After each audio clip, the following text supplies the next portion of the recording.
still in chapter 7, and we're going to start with the tribal allotments of Israel on page 85, and then the map on page 86. And so as Israel is formed as a nation in this land of promise, in the book of Joshua, each of the tribes gets their allotment. And so we don't need to look at all the details, but the details are there in the Bible. I mean, very specific details of what cities in each area and what the boundaries of each of the areas are. It's really a very detailed thing. And this is not clear. Your eyes are not bad, right? Okay. Is that clear? unless I have bad eyesight. Is that clear, right? Yeah. Okay. So here are the various tribes. So they are Asher, here along the coast. Here is Zebulon. Here is Naphtali. Issachar. Manasseh gets a large area. And Ephraim and Manasseh were who? They were the sons of Joseph. And of course, Manasseh gets this whole area as well on the Transjordan, in the Transjordan, Gad and Reuben over here.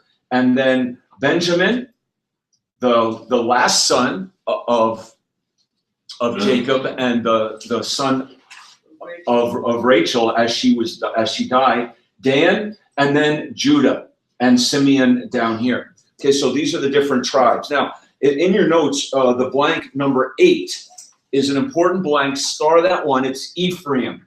Ephraim. And Ephraim will become very important in the history of Israel.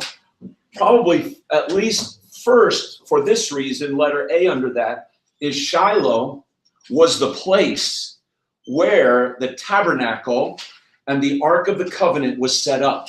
So Ephraim was the tribe where people from around the nation went to worship God in the tent that Moses had made.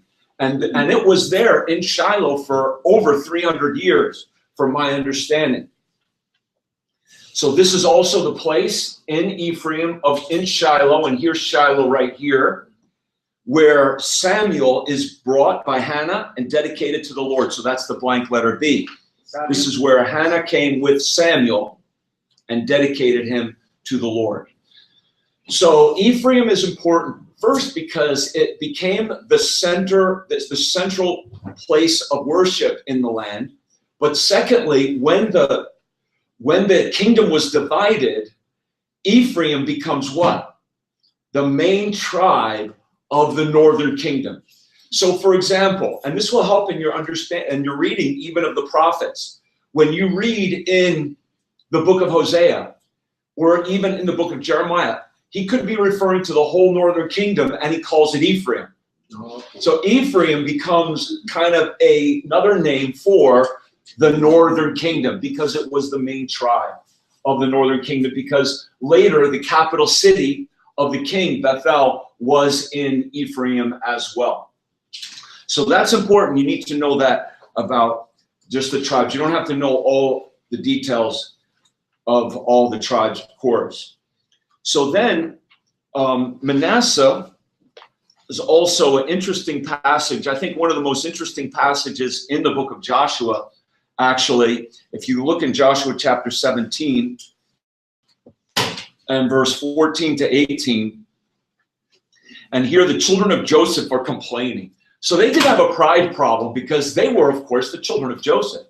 And look at, they're given the two largest areas, at least in the northern part, and then Manasseh had this whole area, and they're coming to Joshua saying, "You didn't give us enough.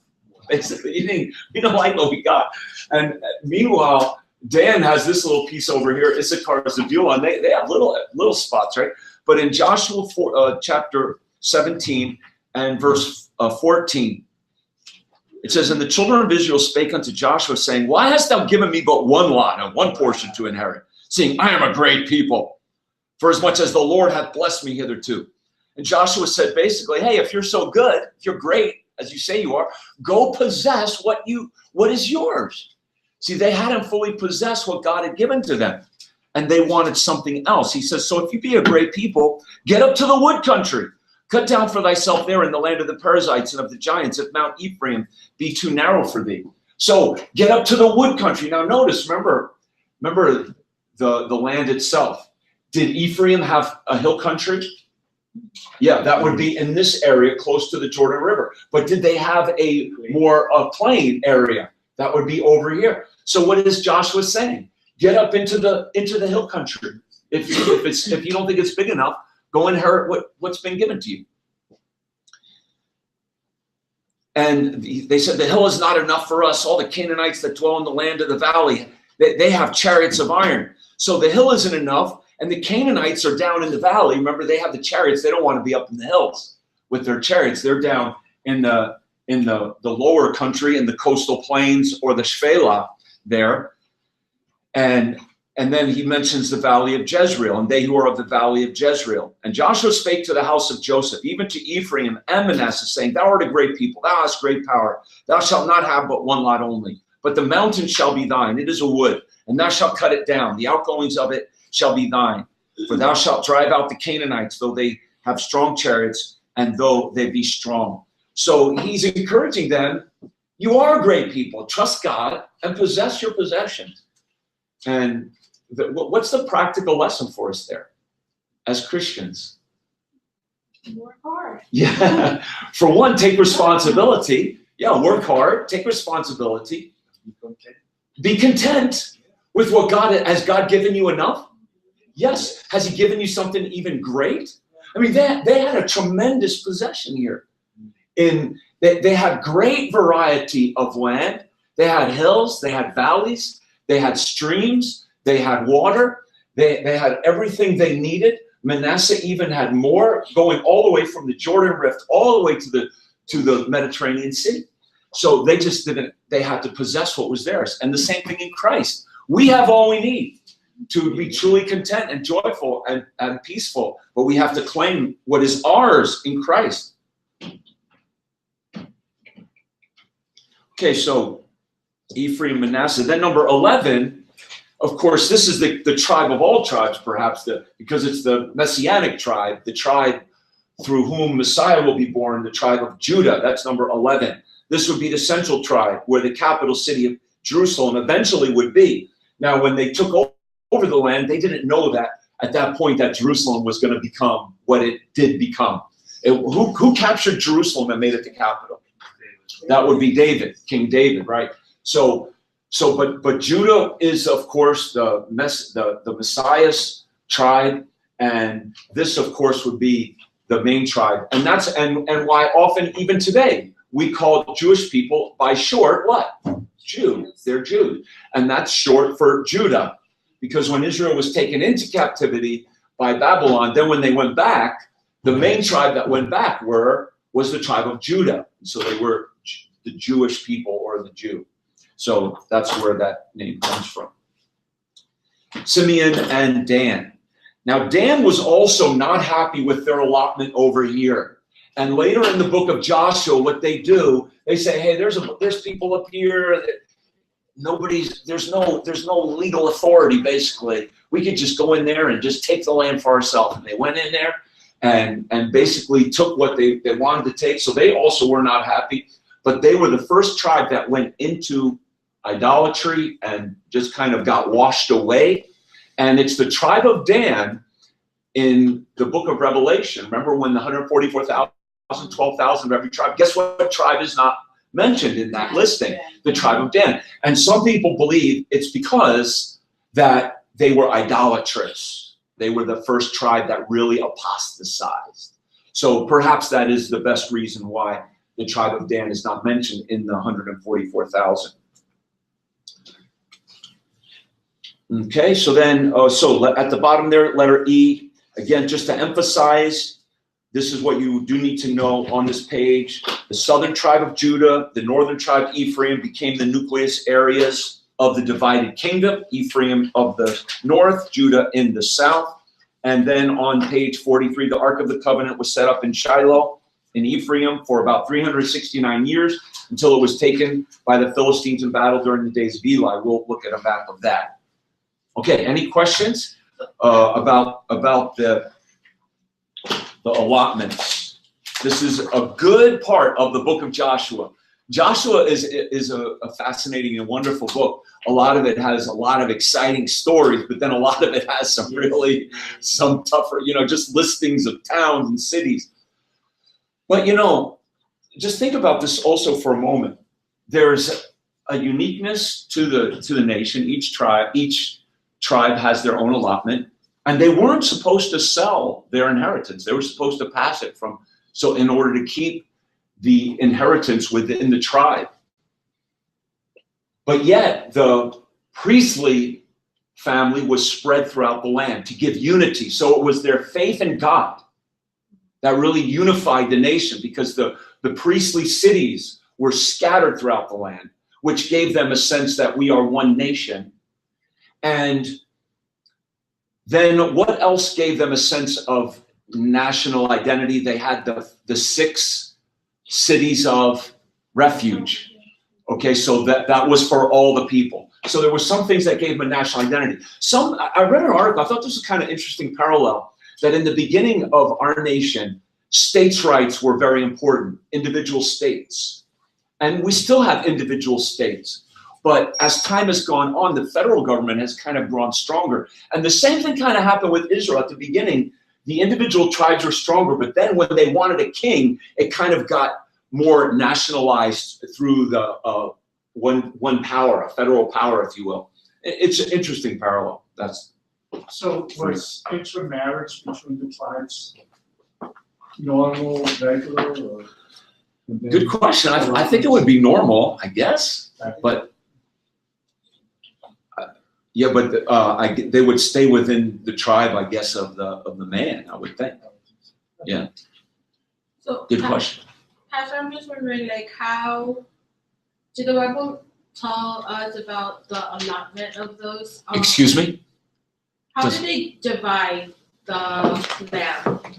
It was by lot. It's in the book of if you go to Joshua, and just to give you an example,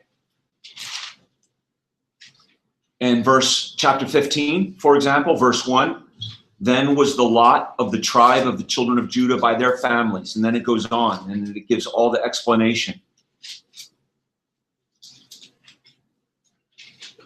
And then in chapter 16, verse 1, the lot of the children of Joseph fell from Jordan by Jericho to the water all the way to, and then it gives the boundary. So it was by lot. So did they conquer the lot did they conquer before they subdivided the lot, or they subdivided the lot before they conquered? Well, remember now, we at the beginning of Joshua, they go into the land. Yeah. They have that central campaign Right. into Jericho and Ai. Then what was the next campaign? North or south? It was the southern campaign. They went south, and then they went north. So they kind of demonstrated power and strength, and then that happened. But not all the enemies were removed. It was going to be still bit by bit. That's why they can still post. So both, to answer your question, I think really there's both things. They did conquer, but there was still yet more to conquer, because the enemy, the different people groups were still there, no doubt, even throughout the book of Judges. So all this lot is done at one time? Yes. Okay. Yep. And that's what the book of Joshua tells us about then, pretty much from chapter, I believe from chapter 15. And all the information is here in your notes, actually even going back up into chapter 13 and all of the chapter divisions. Okay, so yeah, we could spend probably days. But this is Shiloh, by the way. These are some pictures that I found of Shiloh. This is where the Ark of the Tabernacle, the tent of meeting, the tabernacle that Moses built was for over 300 years in this area of Shiloh.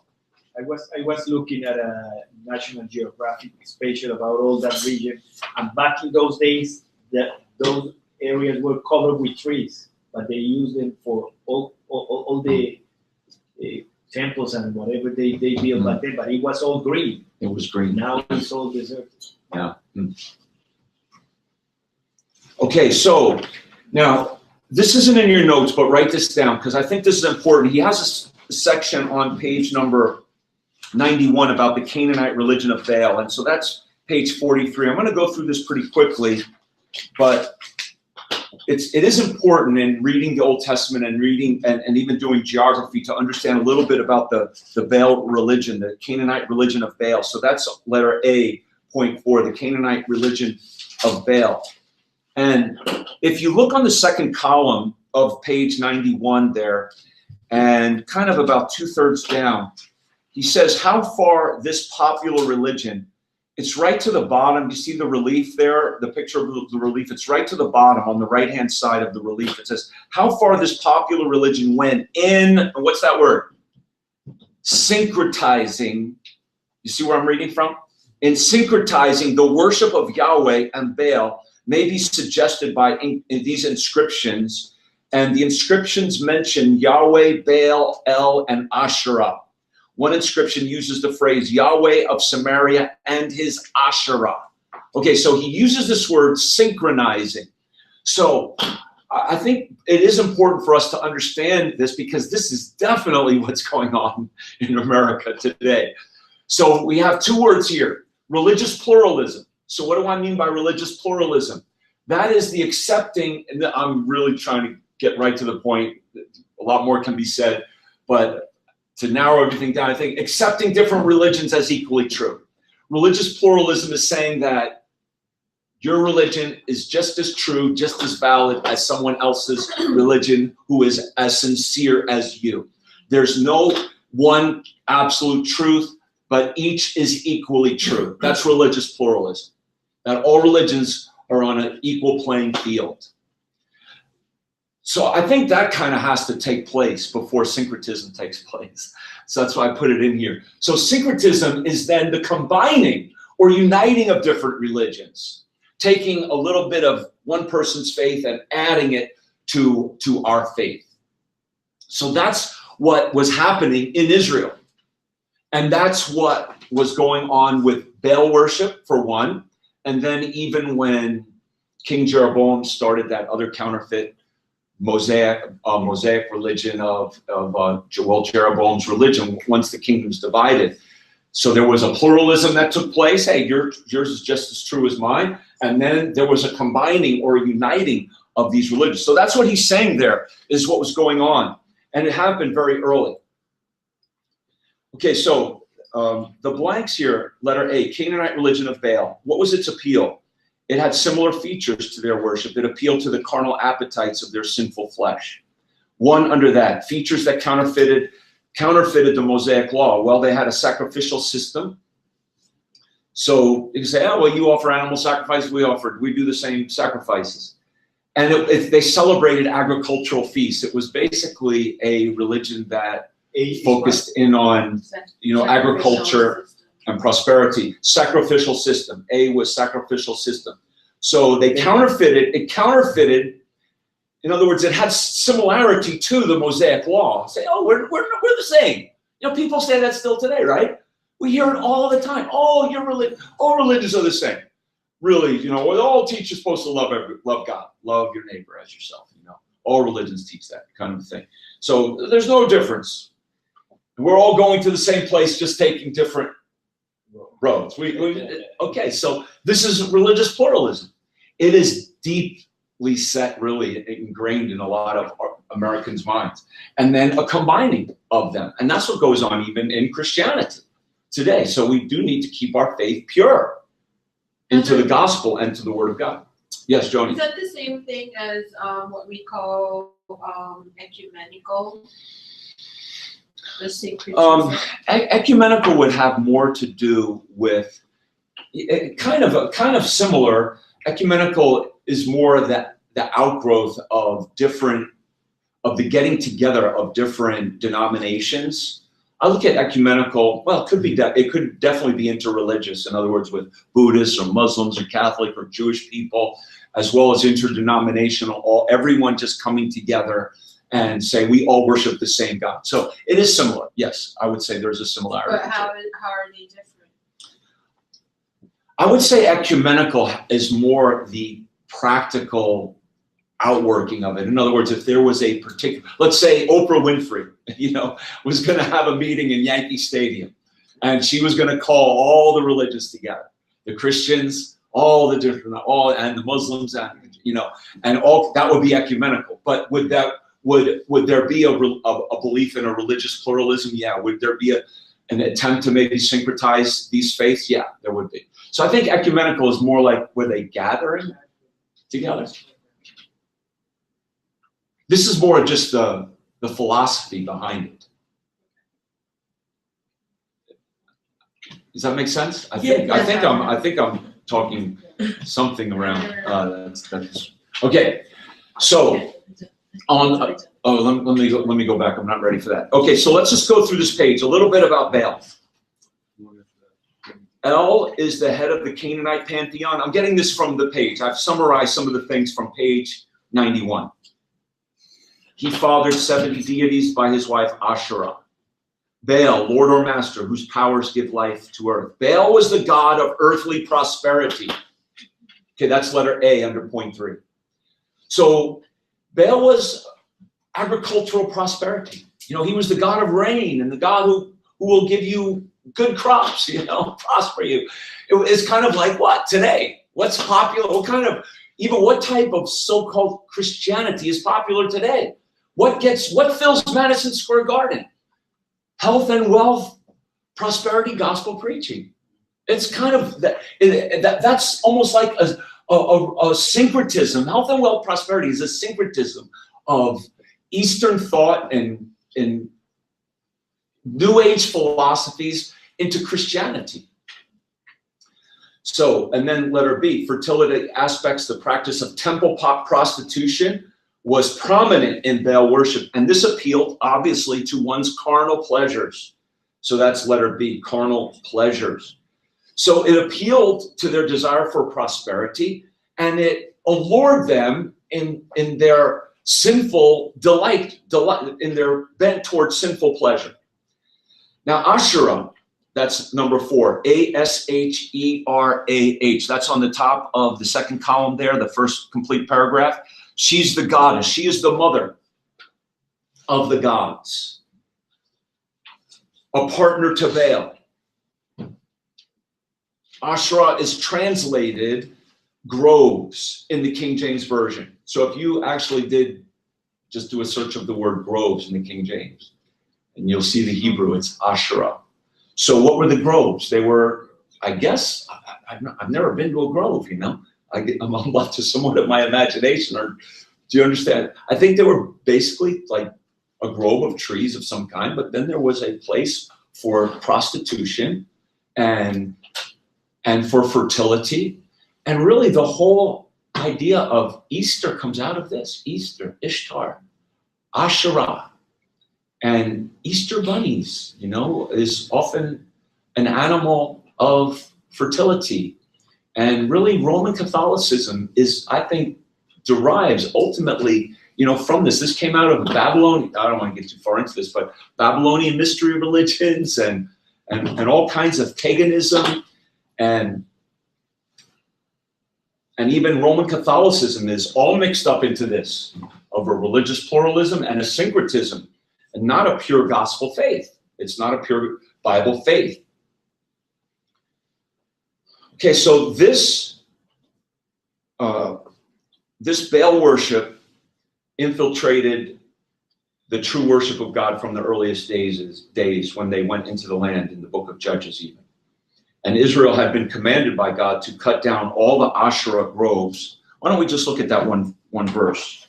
If you go to Exodus chapter 34.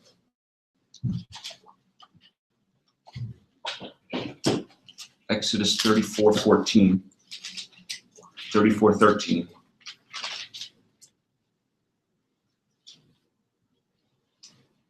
And there it says, "But ye shall destroy their altars, break their images, and cut down their groves." And so the groves was the female deity.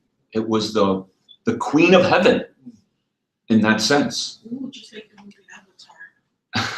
Right? Oh, well, those movies are probably all full of all kinds of pagan I didn't illusions. understand it before. I was like, why would she? Maybe that's what they got. Mother Earth. Mother. Bohemian Grove. And then if you look in Judges chapter 3 and verse 7, in Judges chapter 3, verse 7,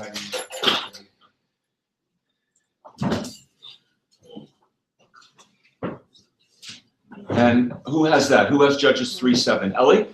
So the children of Israel did evil in the sight of the Lord. They forgot the Lord their God and served the Baals and Asherahs. So is that the New King James? Yes. It says the Asherah. So in the King James it says they serve Baalim and groves and the groves. Okay, yeah. So Baal is the male deity and Asherah the female deity. Is this in what part, what region? This is in Israel. This was throughout the land. I mean, even when Gideon came into power, he tore down his father's Baal idols and so forth. So he's talking generally about the whole land here in the book of Judges, chapter 3. So, letter B now, at the bottom of page 43. Israel quickly compromised. They allow Baal and Asherah into their daily lives. We just read that verse. Religious syncretism, which is the combining of religious ideas, ever challenges the truth of God's word. Okay, and at the top of the next page, yes, I just mentioned Gideon tore down his own father's Baal idols and Asherah groves. Judges 6. If you look there, and we won't read all those verses, but in Judges chapter 6,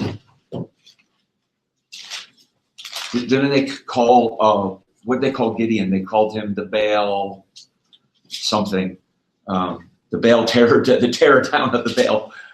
He became known for this because he even did it, like I said, he went to his own father and he did it at night. It says in Judges 6 and 27, he feared his father's household and the men of the city. He didn't do it by day, he did it by night. And verse 28, it says, and when the men of the city rose early in the morning, behold, the altar of Baal was cast down, and the grove was cut down that was by it. So Judges chapter 6. Okay, and then of course Elijah fought against the same idolatry. Okay. And I really believe that ultimately Roman Catholicism, this is what's embedded in Roman Catholicism very deeply with Mary and her rising up to the level of, praying to her and almost being a co-redemptrix. She's not officially called that in the Catholic Church, but really for all practical terms, she is somewhat of a co-redeemer, Mary, and almost like the Queen of Heaven, similar to the Baal worship of Asherah. And, throughout ancient history, there's woman and child, just almost like Mary and Jesus, and worshiping both of them in Roman Catholicism. So this is, of course, one of the main reasons why people have left Roman Catholicism for a Bible Christianity, right?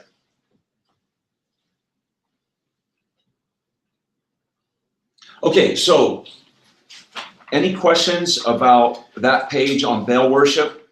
They gave a page to it, so I just thought we would summarize that. And we should know about Baal and Asherah, and that it was the religion of earthly prosperity and carnal pleasure.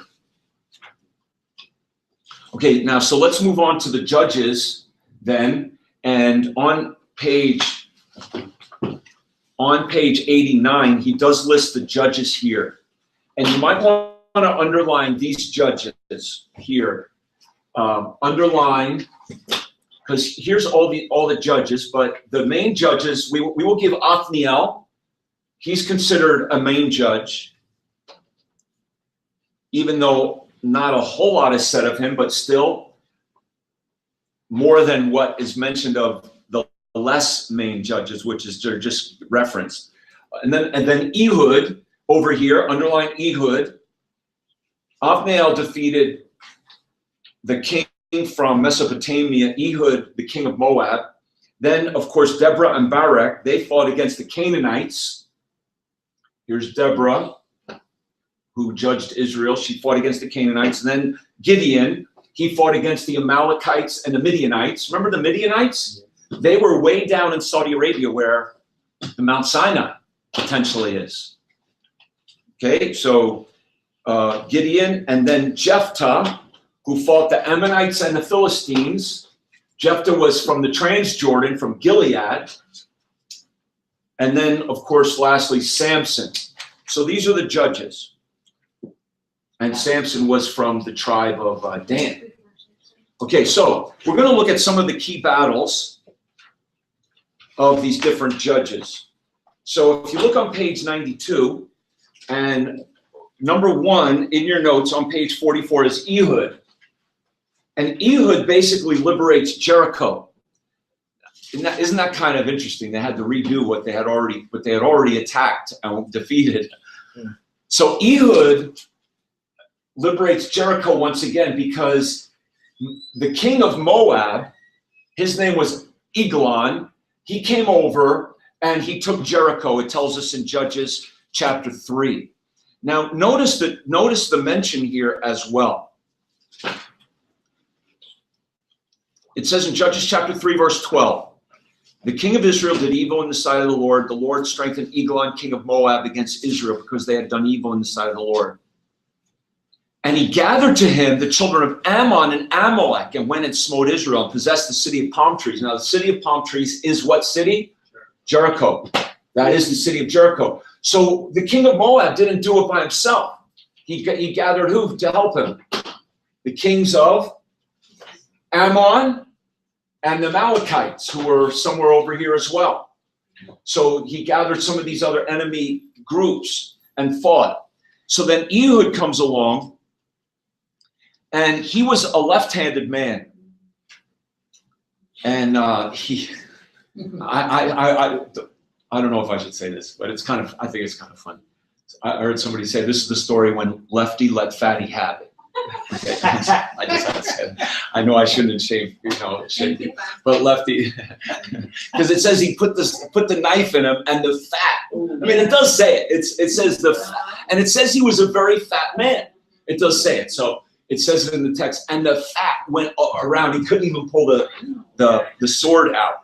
So and Lefty was considered being having a disability, that he was left-handed. Some think that there was something wrong with his right hand. And so Eglon was probably not expecting Ehud to pull anything fast on him, but Ehud Lefty let him have it. Lefty. Okay. So basically what he does is, there was a better picture of this. It's a very simple map here on page 92.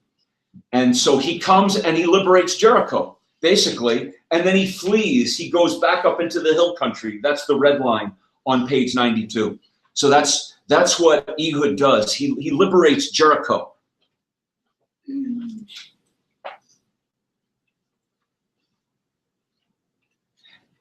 But the interesting thing is, though, now, so what Eglon seemed to be doing was building a stronghold here in Jericho. Because remember, that's a significant city. That's the first city that Israel defeated when they went to attack this land of promise, right? So Eglon goes into Jericho, and he must have with him a garrison of troops and also people, and he's trying to inhabit that area, because when Ehud escaped, in verse number 26, it says Ehud escaped, and verse 27, he went across here, and then he got the attention of the tribe, especially it says what tribe? In verse 27, Ephraim. Of Ephraim, to help him to rally. He said, follow me, in verse 28. And he says, for the Lord has delivered your enemies into your hand. And they went down and took the fords of Jordan. So what does that mean? They basically made a roadblock here at the Jordan River, so that when Eglon and his troops and people tried to escape, they weren't able to pass. They did not allow a man to pass over, verse 28. And they slew 10,000. strong men of valor, it says, and there escaped not a man. So they were trying to put fear into those other groups to keep them away. So that's what Ehud did. Okay? Pastor, does him being left-handed, does it have something to do that he is from the tribe of Benjamin? No? I don't know. I don't know that. Why do you say that? Were there other lefties from Benjamin? Their gift, right? They're given a gift that they are very good in. I don't know. Maybe it's a different Bible study. Yeah. Okay, sorry. I don't know, but again, it does say that, yeah, he.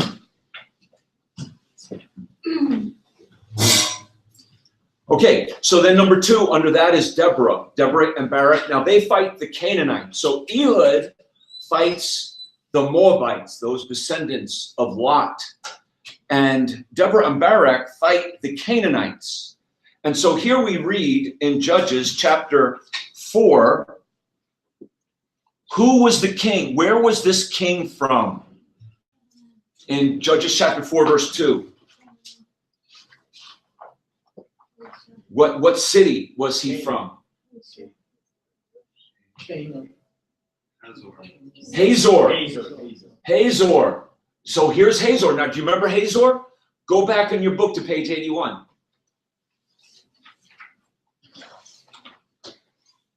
What is that page? What's the headline there of that page? So Hazor was the head of those kingdoms. And so that was the head, I think, of the northern campaign. They are the ones who rallied all those cities, states of the north against Joshua so basically, they attacked and defeated these cities already, but they didn't keep them down, and now they're rising up again and coming after them. So the king of Hazor says, let's go against them, let's take some revenge. So what he does is he gets Sisera, and notice where Sisera is in verse 2 also, which dwelt in where? Harosheth of the Gentiles. So this is on your map as well on page number 93. But notice how far Hazor, what I thought was interesting, and this is where Bible geography hopefully will get our attention a little bit. Look how far Hazor is from Hamath, from Harosheth, from that area. You see how far away it is? So Sisera was from that Harosheth, and Jabin was in Hazor. So here's Hazor, and here's Harosheth down here. And so essentially what happens is Sisera and Jabin summon the different Canaanite forces together, and they meet here in Megiddo. Now, this is going to be the first of the 3 main battles we're going to see fought in Armageddon, one of the great natural battlefields of the world. So this is going to be one of the battles fought here in this area of Megiddo. So they're going to gather here in Megiddo. Meanwhile, Deborah, she says in verse 6 to Barak, the Lord has commanded, verse 6, saying, go and draw toward Mount Tabor. And here's Mount Tabor. Take with thee 10,000 men of the children of Naphtali and Zebulun, and I will draw unto thee to the river Kishon Sisera, the captain of Jabin's army, with his chariots and his multitude. I will deliver him into thine hand. So the battle strategy is to bring the Canaanites from Megiddo toward Mount Tabor. And what was between Megiddo and Mount Tabor? This river Kishon. Now, the Canaanites had what? They had how many chariots? They had where does it say? Didn't they have 9 with his chariots? And it says in another place, I think they had 900 somewhere. 10,000 men. It definitely, he had 900 chariots. 900. That's in verse 13. Yep, 900 chariots. That's actually, there's a blank for that. So Deborah is near Bethel here, and she calls Barak, who's over from here. So Deborah's here, Barak's here. They come together over here, and meanwhile, the king is up here, and Sisera has different armies. They're all gathering. So they're gathering at Mount Tabor, and here's Mount Tabor over here. Here's Megiddo. So here's the battlefield, so to speak.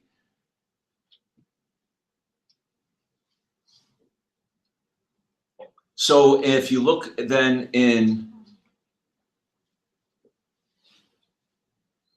verse 13, Judges chapter 7, verse 13, it says, and Sisera gathered together all his chariots, even 900 chariots of iron, all the people that were with him, from the Harosheth of the Gentiles unto the river of Kishon, So this was a key strategy, to bring the chariots, as I showed here before now, to bring the chariots up here. And what was God going to do? He was going to send a huge rain, and their chariot wheels would all get stuck in the mud, and they would be routed by Deborah and Barak. So that's basically what happened. So here in your notes, Deborah is near Bethel, and with Barak, they teamed together to defeat this Canaanite menace. Barak and his army gathered at Mount Tabor, which I showed you here. That's letter C, Mount Tabor. And Israelites come from these other different tribes of Naphtali, Issachar, Ephraim, and Benjamin. And some of the tribes will neglect the fight, and that's in Judges chapter 5 in the song that she sings later, that they were too busy, in their tents, or they're too busy, going fishing or whatever by the seacoast. And then letter E, the Canaanite army of how many chariots? 900 chariots gathered on the west side of the Kishon River. And swollen by recent rain, they had to cross the river, and they were routed when their chariots got stuck in the mud of the river. So if you look in Judges chapter 5, you could see that information where it says, in Judges chapter 5, verse 20, I know I've been doing most of the reading just because it's sometimes quicker, but who's there? Can we read that, Mandela? Do you have Judges chapter 5? And if we could each read a verse across, verse 20, and let's go down to verse 22, please. Okay. From the heavens and the stars fought. From the heavens the star fought. From the courses they fought against Sisera. The river of Kishon swept them away. That ancient river, the river Kishon, O my soul, thou hast trodden down strength. Okay, Esther, do you have verse 22, please? Then were the horse hooves broken by the means of the prancings of the mighty ones. Okay. In other words, they just weren't able to make it with it. So God fought them with the weather and in the river Kishon. So that was a key part of that battle strategy. So that's a little bit about that battle between Deborah, and that's where then Sisera gets the point from jail, right? Jail's nail. Boom. She did. Here's a glass of milk. And he goes to sleep, and she puts a nail right through his skull. Ooh. So here's the first battle in the Jezreel Valley. Okay, let's just try to move on a little bit, and because here's the second large battle, and this is Gideon now. Gideon's battles. So we're on page 45. Gideon was from where? What tribe was Gideon from? It tells us in verse 15 of Judges chapter 6. I'm sorry, Judges chapter 6, verse 15. He was of Manasseh. Okay, so that's the first blank, number 3. And he lived and eventually died in Oprah. Not Winfrey, Oprah. I don't know how you spell it. Is that how you spell her name? O-P-H-R-A-H? I don't know. Yes. Okay, Oprah. Okay, so this is where he was from. And he died there as well. It tells us in Judges chapter 8, verse 32. So Gideon fights against the Midianites, who are way down here off the map in what is now modern-day Saudi Arabia. But notice the Midianites have come all the way out, and they have also come to this valley of Jephthah. Now, why are these battles being fought here? Remember, it was the arrow, and that's where the international coastal highway went up the coastal plain of the Mediterranean Sea and then cut across. And so that was the international trade route.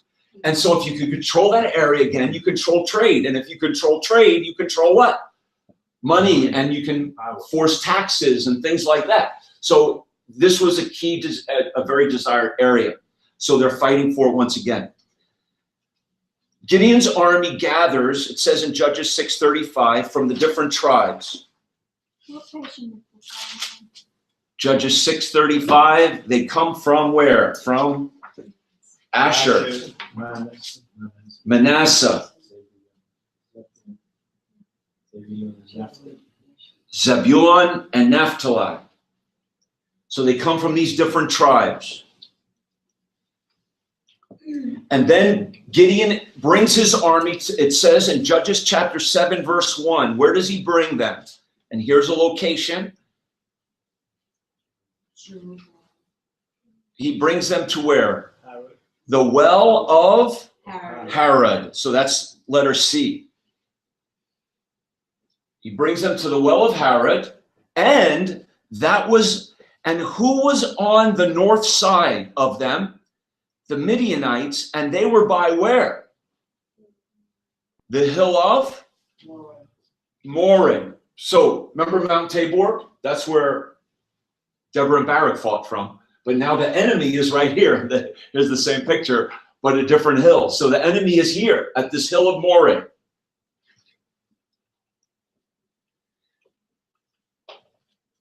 And you know the story where they surround them and they break their pitchers and they shout, "The sword of the Lord and of Gideon," and then the Midianites start to kill one another, and then the enemy flees, basically. And so Gideon and his men, so the battle is fought in this area by the hill of Moreh, Harod's well, and then they flee down here. And letter E, the Midianites fled. The enemy kings are captured at Beth Barah. That's Judges 7:24. Judges 7:24, Gideon sent messengers throughout all of Mount Ephraim, saying, "Come down against the Midianites, take before them the waters unto Beth Barah and Jordan." So kind of do a similar thing to what Ehud did. So they chased them all the way down here. He calls the men of Ephraim over.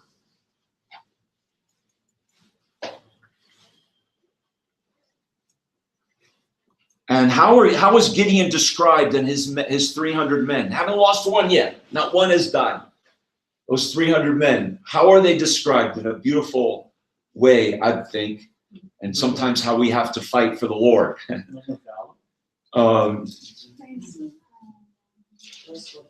In Judges 8:4, they're not called that. They're said to be what? Faint, yet pursuing. I like that. Faint, yet pursuing. And that's how we often are in our Christian experience. Faint, but we're not going to quit. So that's the blank there, letter F. Faint, yet pursuing. Okay, and then let's just do Jephthah very quickly here. This is the last one tonight. Jephthah's battle. Now, Jephthah was not from Israel on the west side. He was on the east side of the Jordan, and we call that area what? The Trans-Jordan area, and he was from Gilead. So here's the Jordan River here. Here's Gilead over here. And Jephthah has an interesting background. It says he was a man from Mizpeh in Gilead, in the Trans-Jordan. He fought against the Ammonites. And look what it says now in Judges 11 and 22 and 23, or 32, I'm sorry, Judges 11, 32 and 33. And we're skipping over a lot, really. I mean, because Jephthah was really despised. He had different things going on, but yet he overcame a lot. But in Judges chapter 11, 32, it says, he passed over to the children of Ammon to fight against them, and the Lord delivered them into his hands, and he smote them from Aroer. And notice this description, even till thou come to Meneth. Now, if you look at your map on page 95,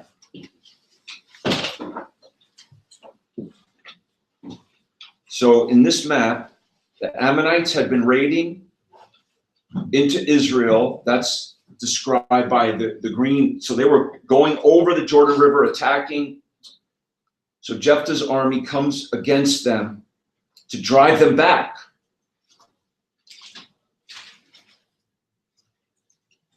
It says he came to Mizpah. Do you see where Mizpah is on the map?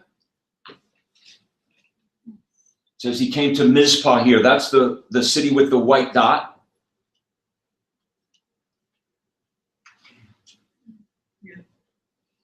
I'm sorry, that's in verse 34. That was where his house was. I'm sorry. But it says then he smote them from Aroer even till thou come to Meneth. So what I'm saying is, try to find Meneth there. Can you find it? I don't think it's there. So sometimes that's another piece of this Bible geography. Is sometimes these places are so obscure, maybe they're not exactly sure where they are. But I found this map online now again, so they're just probably saying best educated guess. So there, because it seems to be that he's giving kind of a parameter of what he attacked. It says, and he smote them from Aroer even till thou come to Meneth. So Aroer seems to be maybe or here's Aroer here and down to Meneth. And it says how many cities though? 20 cities. Okay, so that's the blank there. He defeated the Ammonites at Mizpeh, conquered 20 cities from Aroer to Meneth. And then Ephraim came against him out of jealousy, and he fought against Ephraim. So it was kind of like a civil war. One of the first civil wars where Jephthah was fighting one of his own countrymen. And that's in Judges chapter 12, verses 1 through 6. But the thing about Jephthah is he fought the Ammonites. He took 20 cities. Now, I think next week we have a quiz. Wow, do we have a lot of material in this quiz. I don't even know what to tell you to start, but try to know the big things. So what are the big things? I would say Deborah and Barak. Know like the key judges that we just talked about and who they defeated. Like Deborah and Barak defeated the Canaanites. Gideon defeated the Midianites. Page 45. Jephthah fought against Ammonites. No things like that. It's a good matching.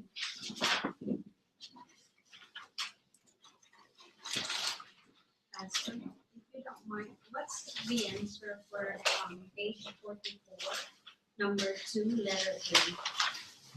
Sisera. Jabin. He was the king. Sisera was his battle commander. Yeah. Jabin.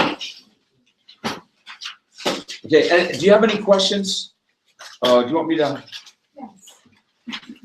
How far back is this? It goes back. Like I met that guy one time, he said, we go back. We go way back. Actually, the last quiz we had finished on page 26 with Abraham, the travels of Abraham. So I would say really just get the high points because I'm not going to kill you. I'm going to have like maybe a matching here, but let me give you some. You want me to give you some high points? Yes. You would appreciate that, wouldn't you? Okay. How about let's go back to page 27. Let's just do a quick review here. Since this has been a while and we had a week off and it's been a long time. So now Isaac didn't travel a whole lot. He was pretty much the sedentary patriarch. He stayed locally pretty much in the Negev But Jacob traveled. Jacob was a man on the move, wasn't he? So what did you like about Jacob's life? What do you want to remember about Jacob here? You tell me. What do you think is main about Jacob? He had 12 sons. Okay, he did have 12 sons. But as far as his geography Yeah. here, we're sticking with the geography. On the move. I tell you what pops out at me on this is that Simeon and Levi slew all the males in Shechem, that city of Shechem. So, I think of that. And, there's a lot of geography here, actually. But he wrestled with God at that river Jabbok. I thought that was pretty good. It's a pretty picturesque moment. Then you don't have to know anything from chapter 6. That was the Egyptian experience. You don't really need to know anything from that. Then Exodus, you do have to know when was the Exodus. Because remember, there's different dates that liberal scholars say it's at a later period. But we're saying that the Exodus took place at around when? On page 31, 1447. So that's our date. And then we had verses to demonstrate that the scripture is consistent, with that time period right there. And then, excuse me?